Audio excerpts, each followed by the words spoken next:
मौत का बेरहम इतिहास बदल सकते हो, पुण्य में पाप का विश्वास बदल सकते हो। अपनी बाहों पर अगर भरोसा करते हो तो ये तो धरती है, तुम तो आसमान को बदल सकते हो। जहां जाता हूं वीरान नजर आता है, खून में डूबा हर इंसान नजर आता है। कैसा है वक्त जो इस दिन के ही उजाले में नहीं इंसान को इंसान नजर आता है।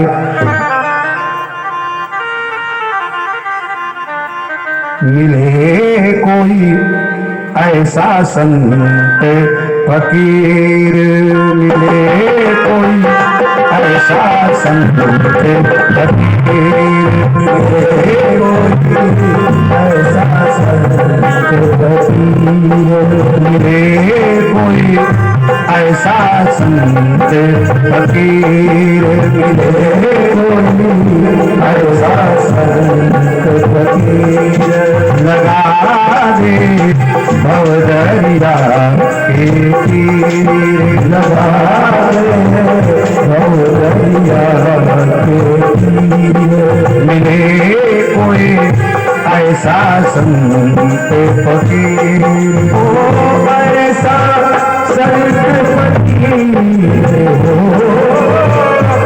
ऐसा संत फकीर हो, ऐसा संत फकीर, ऐसा संत फकीर। लगा दे भवदरिया के तीर, लगा दे भवदरिया के तीर, लगा दे भवदरिया के तीर, लगा दे भवदरिया के तीर। हर आंसू में कोई गीत छुपा होता है, हर दुश्मन में कोई मीत छुपा होता है। मत कोसो उस अंधकार को तुम, उसमें भी तो सूरज सा कोई दीप छुपा होता है। मत कोसो उस अंधकार को तुम, क्योंकि उसमें भी तो सूरज सा कहीं दीप छुपा होता है। हर अच्छाई में बुराई है, हर बुराई में अच्छाई है। हर दिन के बाद रात है, हर रात के बाद दिन है। हर जन्म के बाद मृत्यु है, हर मृत्यु के बाद जन्म है। हर पुण्य के बाद पाप है, हर पाप के बाद पुण्य है। हर अच्छाई में कोई ना कोई बुराई है, हर बुराई में कोई ना कोई अच्छाई है। हर जीव में कोई दैत्य प्रवृत्ति पाई जाती है, हर दैत्य में भी कोई जीव जैसी प्रवृत्तियां पाई जाती हैं। परीक्षित को श्राप मिला तो श्राप उनका वरदान साबित हो जाएगा, क्योंकि इसी श्राप के कारण परीक्षित को भगवान का दर्शन होगा।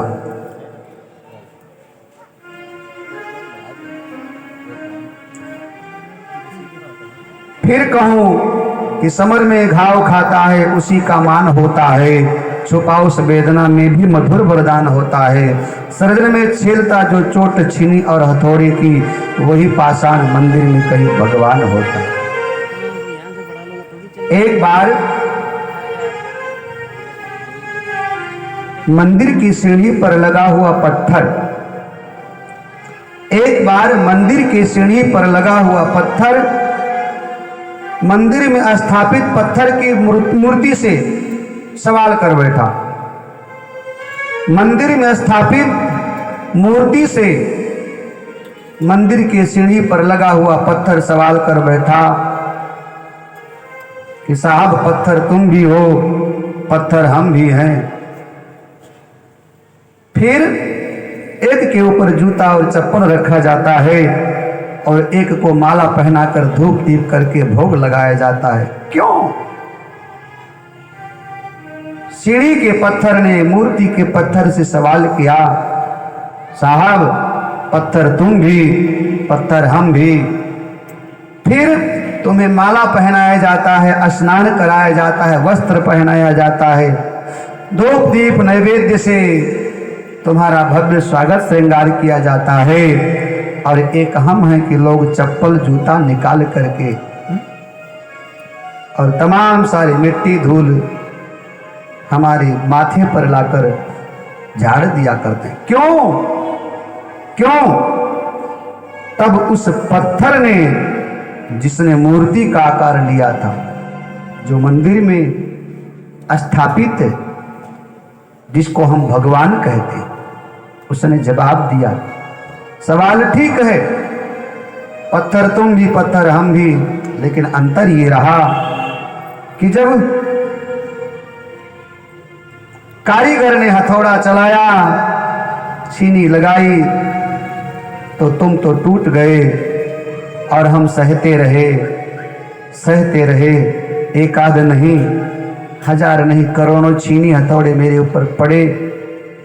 हमने चोट को सहन किया है, हमने दर्द को झेला है, हमने बर्दाश्त किया है। हमारे ऊपर न जाने कितने हथौड़े बरसाए गए, न जाने कितनी छीनियां हमारे ऊपर घाव करती रही, और हम सब कुछ सहन करते गए, बर्दाश्त करते गए, तो हमें प्रतिमा का आकार मिला और तुम टूट गए। इसलिए तुम्हें सीढ़ी में लगाया गया, जीने पर लगाया गया। समर में घाव खाता है, उसी का मान होता है, छुपा उस वेदना में भी मधुर वरदान होता है। सृजन में झेलता जो चोट छीनी और हथौड़े की, वही पाषाण तो मंदिर में कहीं भगवान होता है। सृजन में झेलता जो चोट छीनी और हथौड़े की, वही पाषाण मंदिर में कहीं साहब जाकर के भगवान होता है। लोहा लोहे से पिटकर ही कड़ा होता है, लोहा लोहे से पिटकर ही कड़ा होता है। स्वर्ण तो आग में तपकर ही खड़ा होता है, सोना तो आग में तपकर ही खड़ा होता है। जग की रीति भला किसने जानी है कि दुख में पलकर ही तो इंसान बड़ा होता है। जग की रीति भला किसने जानी है कि दुख में पलकर ही तो इंसान बड़ा होता है। गुलिस्ता वालों, गुणों से मुस्कुराना सीख लो, गुलिस्ता वालों, गुणों से मुस्कुराना सीख लो। बेतकल्लुफ हर एक दिल में तुम घर बसाना सीख लो, बेतकल्लुफ हर एक दिल में तुम घर बसाना सीख लो। खुद ब खुद झुक जाएंगे तालीम से दुनिया के सर, शर्त इतना है कि तुम भी सर झुकाना सीख लो, शर्त इतना है कि तुम भी सर झुकाना सीख लो। खुद को देखकर आधार बदलना सीखो, वक्त को देखकर व्यवहार बदलना सीखो। जिंदगी ज्वार है, हट की तो डूब जाओगे, इसलिए कभी कभी धार को देखकर पतवार बदलना सीखो। महाराज परीक्षित चक्रवर्ती सम्राट थे। अभिमान यदि उनके पास होता तो कहते, कौन राजपाट को छोड़ करके जाएगा, जो होगा सो देखा जाएगा। अब श्राप तो मिल ही गया, लेकिन निराभिमानी थे। अज्ञानी होते तो कहते, अरे कौन पाप, कौन पुण्य, कौन श्राप, कौन, कुछ नहीं होता है, मानते ही ना। अज्ञानी होते तो, लेकिन ज्ञानी थे, उनको लगा कि नहीं, मौका बस यही 7 दिन बचा है, यदि ये 7 दिन निकल गया तो फिर कुछ हाथ लगने वाला नहीं है। भगवान के भक्त ना होते तो भरोसा नहीं बन पाता। भगवान के भक्त थे, इसलिए लगा कि अभी 7 दिन है। इसलिए मेरे भाई बहन, भागवत का दर्शन है। राजा परीक्षित के माध्यम से हम लोग भी इस बात को समझें कि हम लोग भी श्रापित हैं। मृत्यु हमारे सर पे मंडरा रही है, कब आए कब वार कर दे, कुछ ठिकाना नहीं है। मौत हमारा वर्ण करे, इसके पहले हम भक्ति का वर्ण कर लें। मौत हमें अपना ग्रास बनाए, इसके पहले हम भगवान को अपना बना ले। हर व्यक्ति को प्रयत्न करना चाहिए। व्यक्ति खुद अपना कल्याण करे, दूसरा कोई नहीं कर सकता है। इसलिए व्यक्ति को भगवान का भजन करते रहना चाहिए। और भजन तभी तक किया जा सकता है जब तक शरीर स्वस्थ रहेगा। शरीर में जब बीमारी लग जाएगी तो भगवान का भजन नहीं हो पाएगा। कई लोग कहते हैं भजन बुढ़ापे का विषय है, लेकिन बुढ़ापे में भजन नहीं हो सकता है साहब। बुढ़ापे में तो चलने फिरने से व्यक्ति लाचार हो जाता है, दर्द से इतना कराहता है कि उस दर्द को बर्दाश्त नहीं कर पाओगे तो मंदिर क्या जाओगे, सत्संग में क्या जाओगे। भजन बुढ़ापे का विषय नहीं है, भजन तो साहब जवानी का विषय है, भजन तो बचपने का विषय है।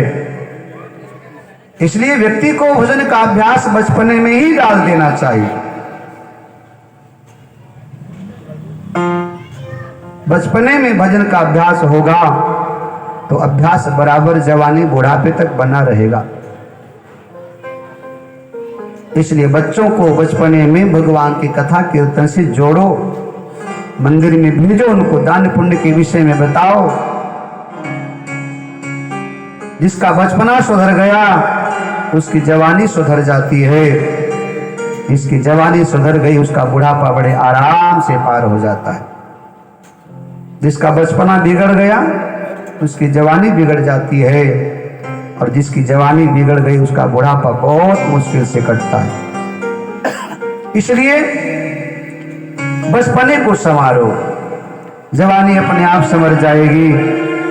जवानी संवर जाएगी तो बुढ़ापा बड़े आराम से पार हो जाएगा। इसलिए रोज थोड़ा थोड़ा हरि का भजन कर ले, रोज थोड़ा थोड़ा हरि का भजन कर ले, थोड़ा थोड़ा हरि का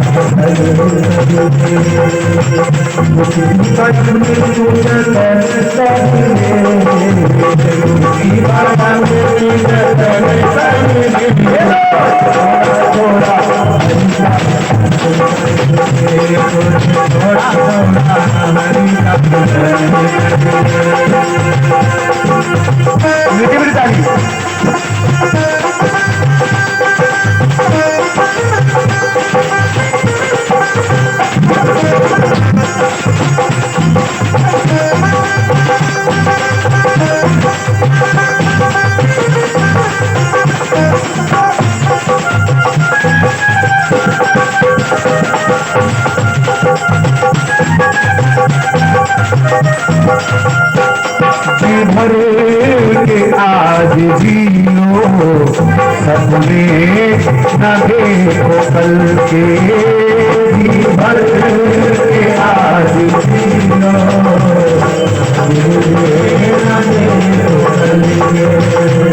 जी भर के आज जी लो, सपने न देखो कल के। जी भर के आज जी लो,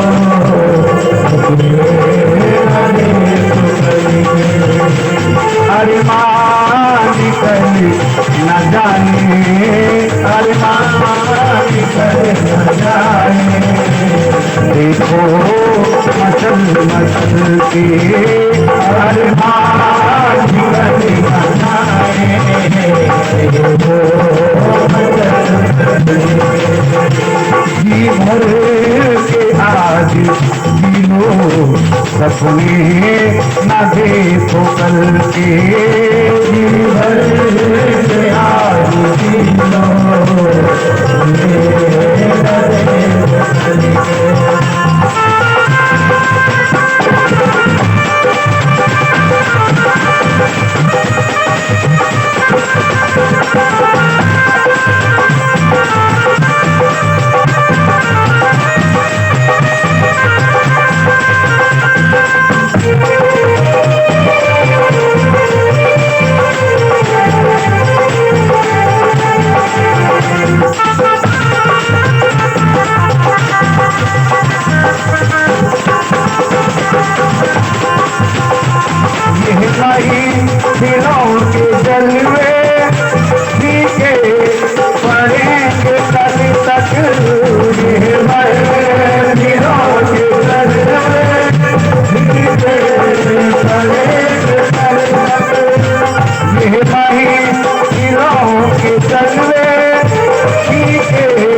पढ़ेंगे कल तक ये महफिलों के दर पढ़ेंगे कल तक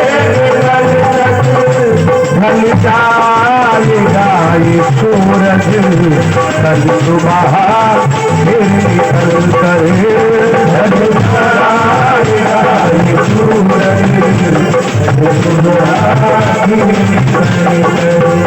जी भर के आज जिलो सपने न देखो कल के जी भर के आज जिलो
कहीं को किस बदल के आज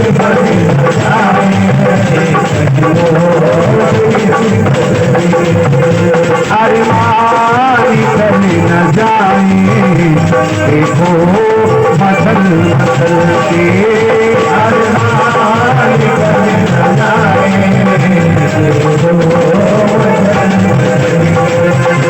जी भर के आज जिलो सपने गले गोबर के जी भर के आज जिलो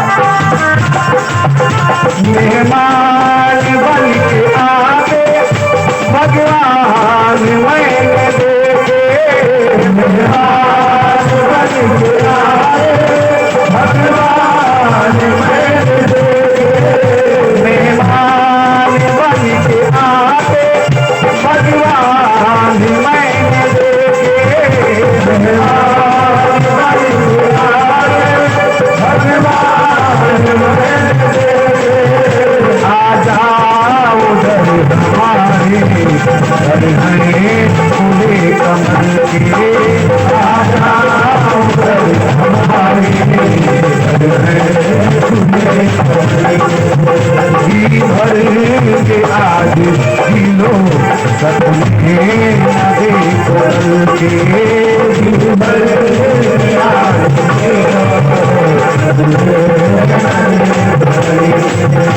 अरे निकल जाए देखो मचल मचल के